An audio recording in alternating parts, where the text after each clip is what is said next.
Bonjour à vous, bienvenue à l'école de guérison divine. Et aujourd'hui, nous allons lire 1 Thessaloniciens chapitre 5, verset 18. 1 Thessaloniciens chapitre 5, verset 18. Rendez grâce en toutes choses, car c'est à votre égard la volonté de Dieu en Jésus-Christ.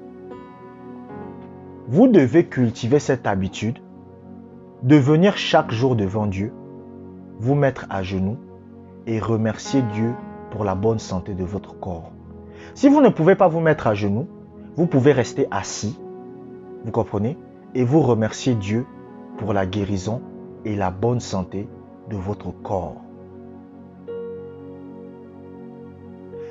Écoutez.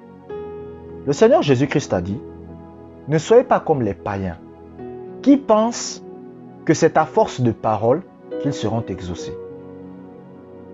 Les païens, c'est quoi? C'est les gens qui ne connaissent pas Dieu. En fait, le païen, c'est quelqu'un lorsqu'il prie, il se dit que plus il va faire que demander la même chose à Dieu, c'est là que Dieu va l'exaucer. Est-ce que vous comprenez? Les personnes qui ne marchent pas avec Dieu, ce sont des gens, ils se disent que c'est parce qu'ils demandent tous les jours la même chose à Dieu que Dieu va les exaucer.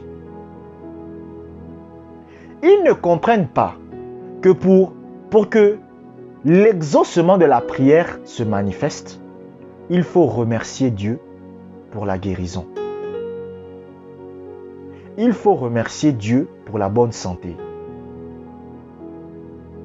C'est pour cela que lorsque vous venez devant Dieu, que vous vous mettez à genoux, ou que si vous ne pouvez pas vous mettre à genoux, vous êtes assis, qu'est-ce qui se passe? Vous devez remercier Dieu pour la bonne santé.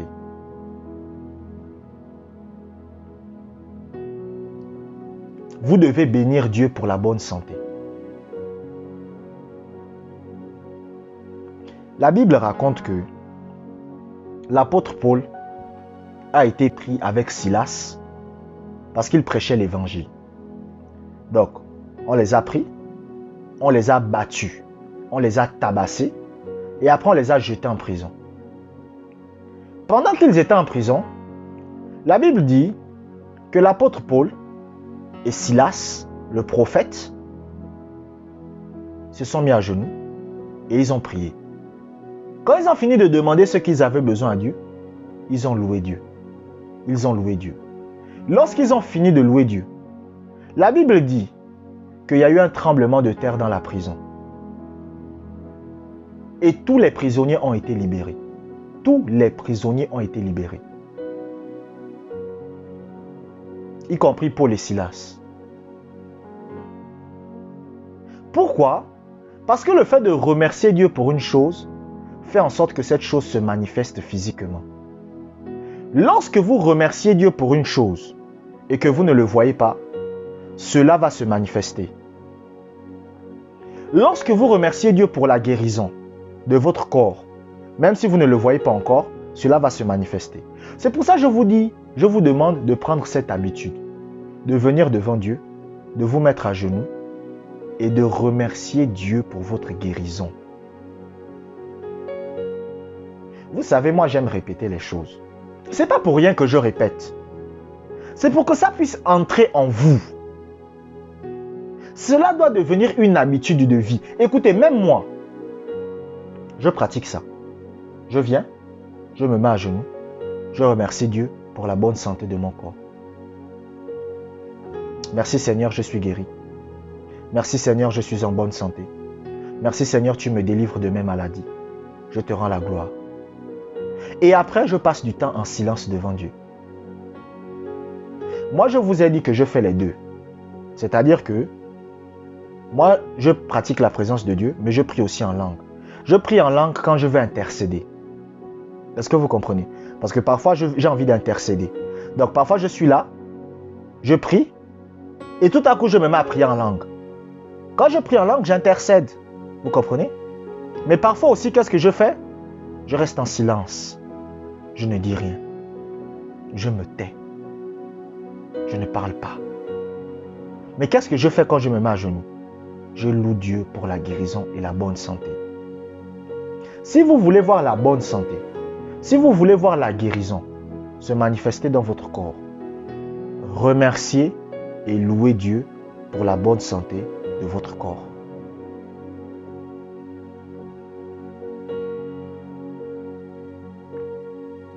Apprenez à louer Dieu. Apprenez à remercier Dieu. La plupart des gens remercient Dieu pour une chose lorsqu'ils voient cette chose-là sur le plan physique. C'est-à-dire que lorsqu'ils voient la chose physiquement, c'est là qu'ils remercient Dieu. Tant qu'ils ne voient pas la chose avec leurs yeux, ils ne peuvent pas remercier. Mais moi, c'est des pratiques que je vous demande de faire. C'est-à-dire, venez, mettez-vous à genoux, remerciez Dieu pour votre guérison. Seigneur, merci, je suis guéri. Seigneur, merci, je suis en bonne santé. Seigneur, merci, je suis délivré.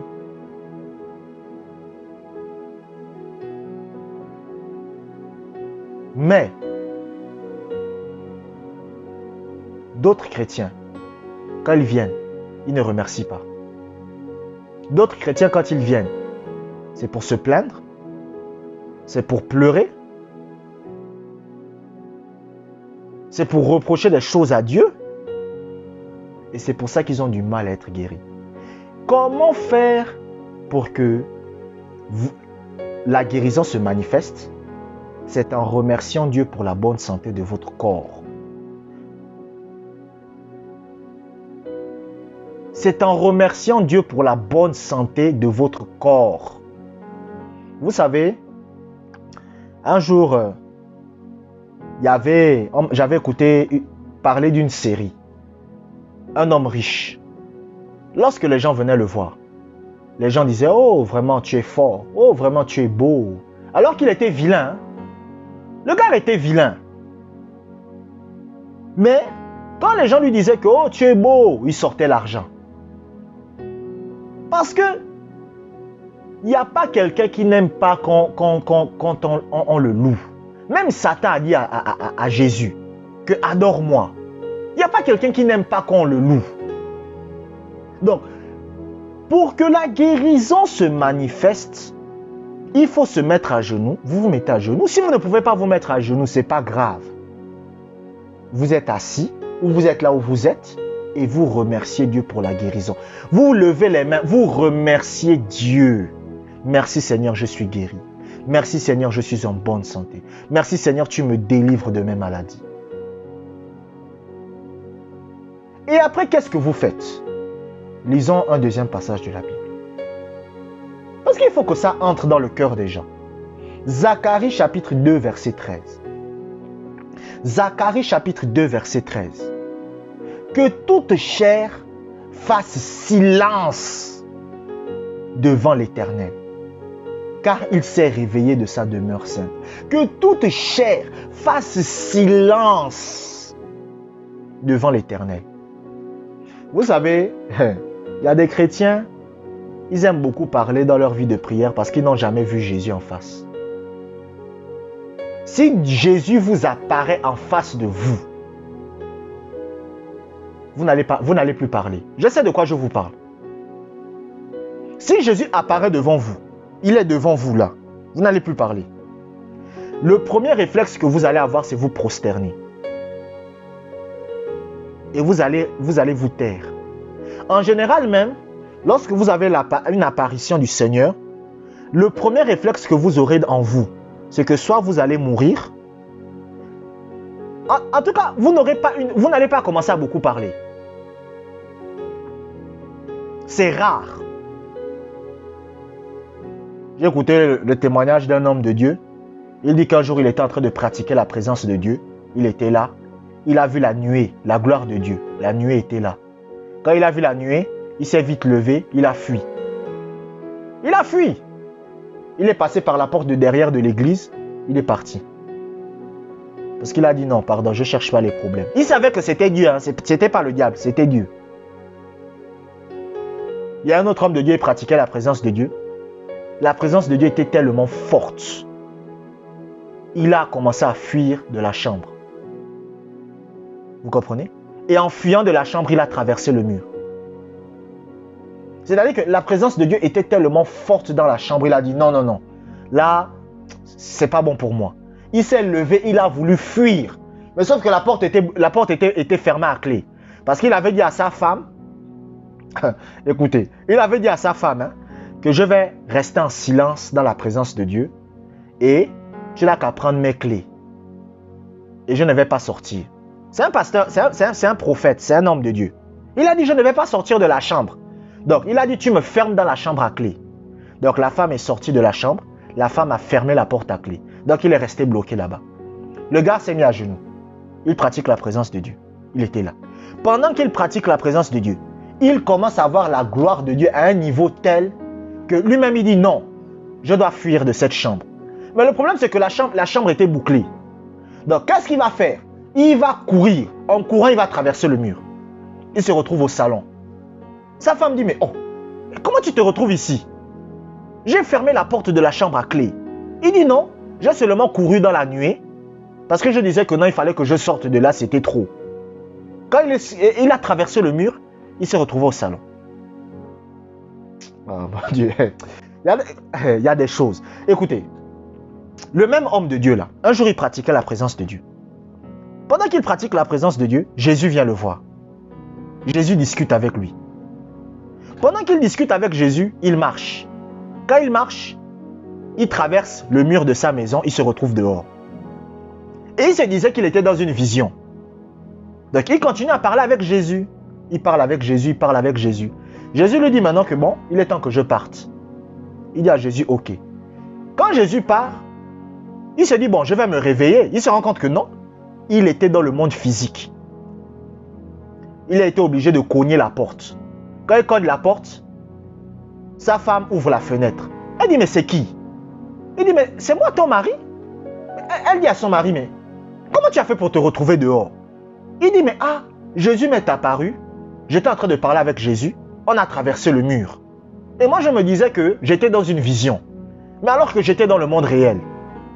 Sa femme lui a dit que ah mais toi là vraiment, tu es mon mari mais ah, avec toi là faut être forte hein. Elle est sortie, elle a ouvert la porte, le mari est revenu dormir. Parce que c'est comme ça. Lorsque vous pratiquez la présence de Dieu, vous allez commencer à vivre des phénomènes bizarres. Vous allez commencer à vivre des... Écoutez, oh mon Dieu, même les sorciers de votre famille auront peur de vous. Ils auront peur. Je me rappelle, je pratiquais la présence de Dieu, je restais en silence devant Dieu. Je pars à l'école, j'étais au lycée hein. Parce que moi j'étais dans un lycée, c'était en même temps un collège et un lycée. Donc il y avait le collège, il y avait le lycée aussi. C'était à l'intérieur. Mais moi j'étais déjà au lycée, donc j'étais en première. Première A1. Je pars au cours de philo comme ça. Il y a des gens, ils me regardent. Il dit, ah, mais je ne sais pas mon frère, tu es chrétien? Je dis oui. Il me dit, non, quand je te vois, je veux donner ma vie à Jésus. Je l'ai emmené au Seigneur. Rien qu'en me regardant. Il y avait des gens de ma classe, beaucoup se sont convertis.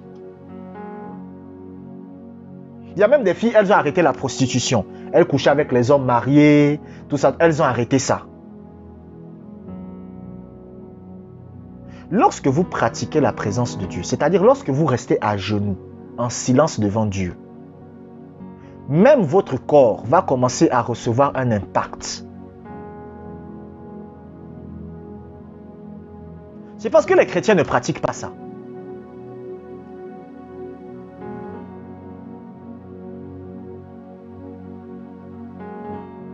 La plupart des chrétiens ne pratiquent pas la présence de Dieu. La plupart des chrétiens ne savent pas rester en silence devant Dieu. Il y avait un homme de Dieu qui pratiquait la présence de Dieu. Il était en silence devant le Seigneur. Il était là. Il était là. Pendant qu'il était là, le mur de sa chambre se tourne. Écoutez, écoutez-moi très bien. Le mur de sa chambre se tourne. Et le mur de sa chambre lui parle. Le mur de sa chambre lui dit, oh mon Dieu. Le mur de la chambre lui dit, Jésus arrive. Vous comprenez? Et Jésus vient maintenant. Vous comprenez? Donc c'est le mur qui lui a dit que Jésus est en train d'arriver.